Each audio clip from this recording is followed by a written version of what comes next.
Nuclear revenge. My girlfriend cheated. I never let her forget. This isn't just a story of revenge. This is a story of how revenge hurts both parties. To this day, a good revenge story gives me a warm bubbly feeling inside. I believe it comes from this college experience years ago, when I got revenge on my cheating girlfriend, and it felt good. I know I'm not supposed to enjoy it, but I can't deny how satisfying it feels. It's probably one of my favorite feelings in the world, even though I'm ashamed to admit it. So, I decided to write my first post about this because I don't tell the story often. It is so extensive and honestly just makes me look bad. I'm going to try my best to not paint a picture where my ex looks as bad as possible, and me as innocent as possible. I want to write this accurately as I can, even if it makes me look bad. Bit of context and backstory. At the time of this story, I played Division I NCAA basketball at a school, so I traveled a lot, weekly in different cities and states, and my entire life revolved around this. During the events of this story, I was in the early stages of a horrible substance and alcohol habit. Years after this story, I ended up getting sober and joined a program whose name you can find at the front of almost any phone book. I am sure many people reading this are also sober and will understand how we addicts/alcoholics can be.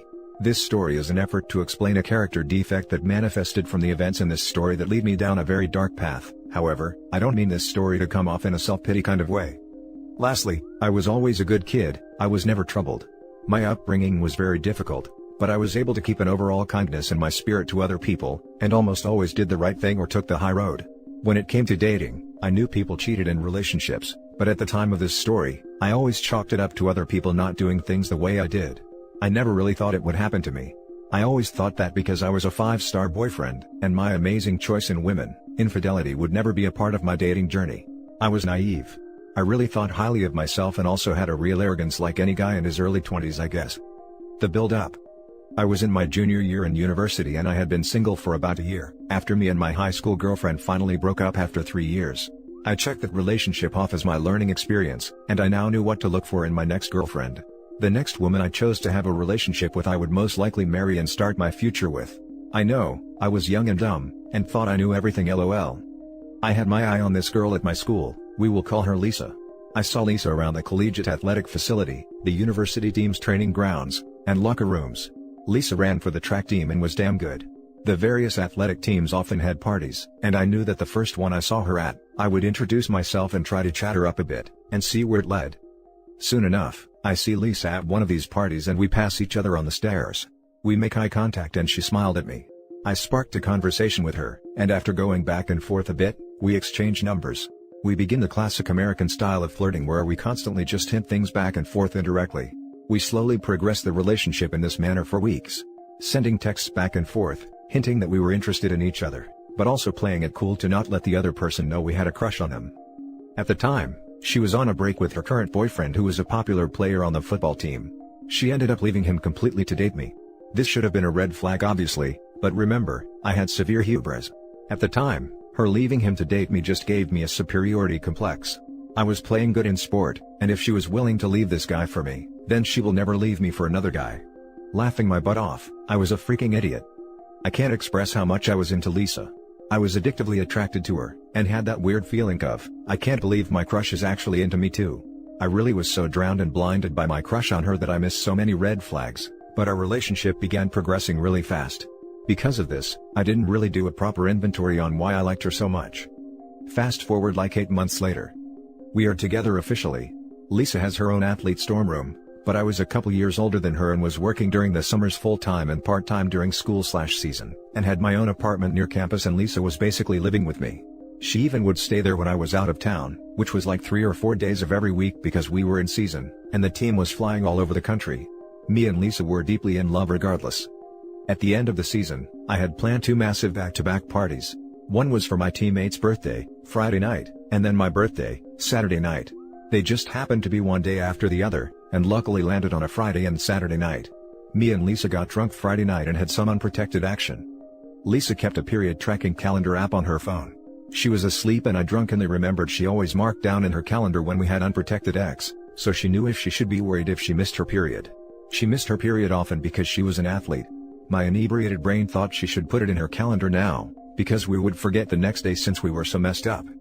So, I woke her up and said, "Can you put in that calendar that we had unprotected X?" At this point it was like 5 a.m. and we were that 5 a.m. kinda drunk where you're mostly just tired. She unlocked her phone and opened the app, and before she could even do it, she fell back asleep. So, I took the phone while it was still unlocked and proceeded to try and figure out how to put it in her calendar myself. Side note, through our entire relationship, Lisa went through my computer and phone constantly. She was very insecure and always had her suspicions.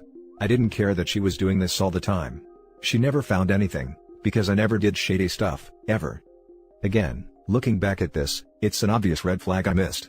Remember, I thought this girl would never cheat on me. So, this wasn't one of those stories where I went through her phone looking for something and subsequently finding it. In this case, I was innocently trying to navigate this damn period calendar while I was drunk, and I was not suspicious at all.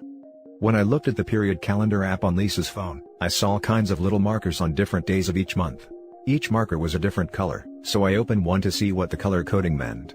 I saw that red was obviously symboling her period, and then there was also black markers that showed when she had unprotected X. This is when my heart sank into my stomach. This freaking calendar was peppered with black markers. It looked like a checkerboard with only a handful of red pieces left, and all the freaking black ones. There were black markers on dates that I was in a different city playing basketball. I proceeded to open all of black markers going back for our entire relationship. We did not have unprotected action very often. Maybe once or twice a month. She had written the names of the guys she had unprotected X within the notes section of the black markers. There was a total of 4 guys throughout the entirety of our relationship that she allowed to penetrate her raw. Some months, there was almost dozens of those freaking black markers. Sometimes there was 2 in one day. Looking back on this, I wonder if there were more unlisted men that I didn't see because she clearly only kept track of the guys and times she had unprotected X. In almost every story I hear of infidelity, it involves the discovery of text messages, being informed by a friend, or the classic coming home early and catching your partner red-handed. I, on the other hand, discovered a freaking well-documented ledger of almost every time she cheated and had unprotected X. Amongst the 4 guys I discovered, one of them was her ex that she originally left to date me. Cheating on me with him was a common occurrence. There was some other unknown guy, she was also clearly sleeping with him regularly.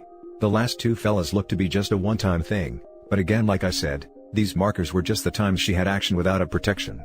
So who knows what the true story was there. I sobered up real quick. I proceeded to look through Lisa's texts and calls and found nothing. However, at the time, Android phones had a folder where you can see deleted texts but not the contents of the messages. She had thousands of deleted texts and calls, but I couldn't see what they said, but I saw the numbers and did a quick Facebook search and matched one with her ex, in addition to something like half a dozen other random dudes. The worst part was, I found 2 of my teammates. One guy I was actually pretty close with. I just put the phone down after a few minutes. The evidence was overwhelming. The more it seemed to look at the phone, the more my insides began to hurt. I felt so defeated. I can't fully describe the feeling, but I'm sure anyone reading this that caught a significant other cheating knows what I'm talking about. I felt so stupid for trusting her and having no suspicions of her. I couldn't stop thinking about how I regretted all the times that I had an opportunity to cheat, and remain faithful to Lisa. I felt like an idiot for not cheating on her when I could have. My loyalty felt like a waste. I know it sounds ridiculous, and irrelevant to the fact that she was unfaithful. I think I obsessed over that because if I had cheated as well, I wouldn't have hurt so much in that moment. All I could think about was about how much I was hurt. I would do anything to not feel the pain and embarrassment anymore. Question: am I the only one who thought this way after catching their partner cheating? I'm curious about this. I proceeded to leave my apartment and go for a long walk. I had never felt the emotions that were coming up and didn't know how to process them. My ego felt like it was literally dismantled in front of me. I wasn't sure what to do, and I was too embarrassed to tell anyone.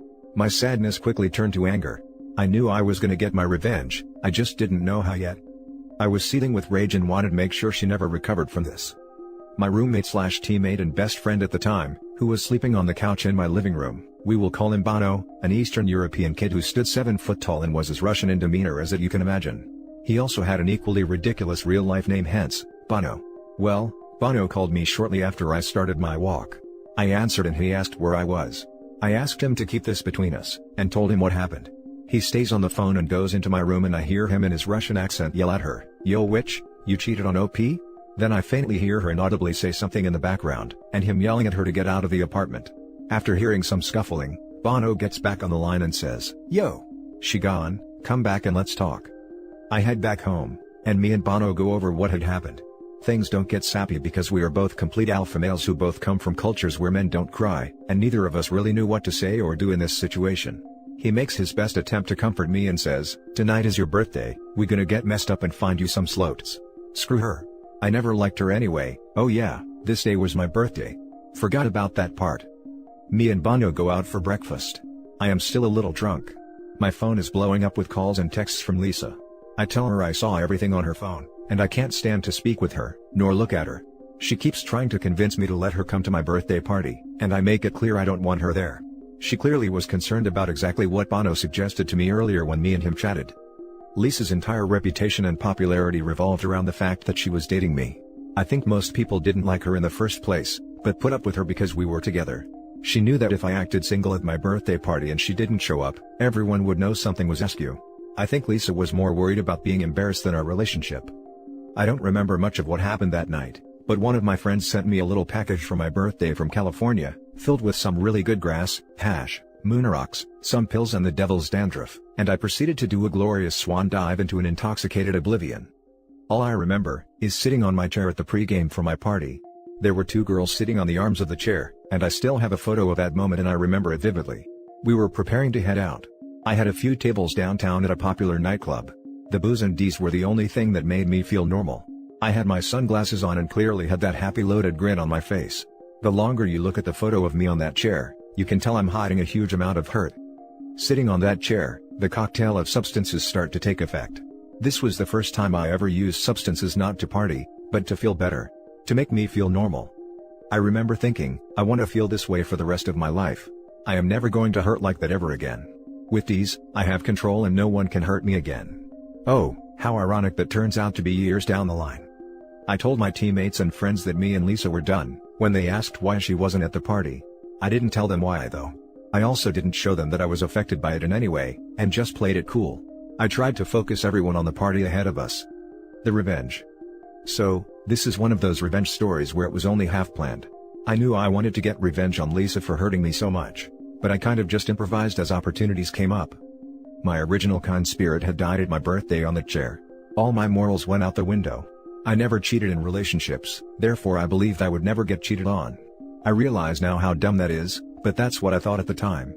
I didn't care what collateral damage I caused, as long as my mission to hurt Lisa as much as possible was accomplished. So continued every day of my life with this new selfish mindset. I was sitting at my computer later that next week skimming Facebook, when I saw the profile of one of her track teammates on my feed. That's when I had my first vengeful idea. I decided I was going to attempt to get her teammates to bite the bait that I was about to cast out into the water. Though, I didn't have proof she hooked up with my teammates, she was clearly trying to hide conversations between them. So, I was going to see how many people who are close to her I could passionately hug. Luckily, I had more options than she had when cheating on me. A women's track team is much larger than a men's basketball team. Also much better looking. Lisa's teammate I originally spotted on my Facebook had a boyfriend, but I thought, clearly everyone cheats, let's see if it's true. I proceed to do the little flirty social media dance with her. You know, the one where I like a couple of her photos, she likes a couple of mine back. I shoot her a message, and bam. She's at my house in my bed about a week later. I proceed to do something similar to other teammates of hers. All on her 4x4 relay team coincidentally. 2 of the 3 girls I passionately hugged had boyfriends, and subsequently cheated on them with me, which gave me some real mixed emotions. It stroked my broken ego, and also made me bitter and sad. Giving me one of those women is an ish. None of them are loyal attitudes. This is such a typical story of, while fighting monsters, I became a monster. This actually became my go-to strategy, because it accomplished 2 things in my messed up mind. It exposed a cheater, but more importantly, if they were willing to cheat on their boyfriends, they would, A, be more secretive about it, which meant the drama that would ensue when it came out would be elevated, and, B, it made me feel better about Lisa cheating, because it proved it wasn't me that was the problem. It was women that were the problem. I know it's messed up, but that's what I thought back then. I started to collect something from every girl that I hooked up with, like a bra, a pair of panties, or some jewelry, etc. Not for some creepy reason, but this is important later and was a part of my plan. Sometimes I didn't even have to try. One girl left a pair of very distinguishable shoes. I knew Lisa would know whose shoes they were. They belonged to the girl that Lisa's ex-boyfriend rebounded with after Lisa and him broke up, which highly upset her because it was her friend. Now it would upset her more, because that same girl slept with both of her ex-boyfriends. I especially tried to collect items if it was something that I knew Lisa could distinguish, like a sweater from the women's track team with her teammate's name on it. After some time, I had collected a boatload of stuff. After a couple months or so, one of the Lisa's teammates' boyfriends found out about me and his girlfriend, and it started a big beautiful dramatic explosion of series of events with her and her teammates. This led to all of them finding out about one another's promiscuity. The drama was massive. Even their coaches had to get involved, it got so bad. This made me feel so powerful in such an evil yet satisfying way. I fell in love with the destruction I was causing. The most awesome part about all of it was, that same week, the athletics PR team had put massive posters of me all over campus promoting the next game. They were everywhere. Some of the posters took up the entire side of buildings. So Lisa and her friends had to see me all over campus every day while this drama was erupting all around them. I felt like a triumphant dictator. It was glorious and pathetic at the same time. Their coach even proceeded to have a serious meeting with the compliance department and my team's coaches. My coaches literally laughed at her, saying, "This seems like an internal issue, but OP hasn't done anything illegal or broken any school policy, so there is nothing we can do." This infuriated the women's track coach. Their team had fallen apart. Their national ranking began to plummet. Then Lisa's coach even got in trouble for being caught tearing down some of the smaller posters of me on campus, in raging temper tantrum. I loved all of it. I continued to add fuel to the fire, posting photos of me with girls, smiling, being happy, every chance I could on Facebook and Instagram. But under it all, I was bitter. I was so deep into my new mindset, I had already forgotten the kind-hearted naive kid I used to be. I hated my old self, because I let some girl emasculate me. I was so full of self-pity looking back at it, it's depressing. No one really knew though, because I played the cool guy attitude in front of people. There was even a girl on campus on one of the sports teams, who claimed that she was pregnant with my kid after I pretended to like her the same way I did with all of the other girls on Lisa's team, and soon as we passionately hugged, I moved on. It's a long story, but it turned out she wasn't pregnant, but the news or press that came from that, further dug the knife deeper into Lisa's side. I left a trail of women I deceived, and relationships I destroyed. I feel bad now, but at the time, I didn't care because they were equally at fault in my eyes, since they were cheating on their boyfriends or sleeping with their friend's ex. Quickly, girls became wary of me. Plus, I was running out of potential targets. Damn, I was an awful human being then, the way I was thinking, and I was going after girls that weren't even friends or on the track team with Lisa, but were just around her in daily life. For example, her classmates and as well as her own family. I even flirted with her sister who was married with a kid, and I almost succeeded. She was down, but her and Lisa's dad found out about it and stepped in, and put a stop at all before we could do anything. Her sister was ostracized, as the news spread within the family. I wanted Lisa to know I was everywhere, and constantly remind her how she messed up. In my eyes, this was all her fault and she unleashed this fury of chaos upon herself. She should never have messed with me like that. Lisa had to take an extended medical leave because of her depression, and mental health issues she was experiencing from the whole situation. She was becoming self-harming. She even had to go on medication and lost tons of weight. She began to look extremely unhealthy. The whole mess was torturing her, and the more she heard, the better I felt. At this point, I had already inflicted more damage than she did to me, but I had become addicted to the feeling of power. I spent zero time processing my own emotions or moving on from what happened. All I wanted was more revenge, and I couldn't stop. After weeks of ignoring Lisa's texts and calls, she finally gets a hold of me by showing up to my apartment unannounced late at night. She was there to pick up some stuff she left from when she lived there to take home. She was actually a local, and her parents lived close by. She was still on her medical leave and no longer staying on campus but rather with her parents.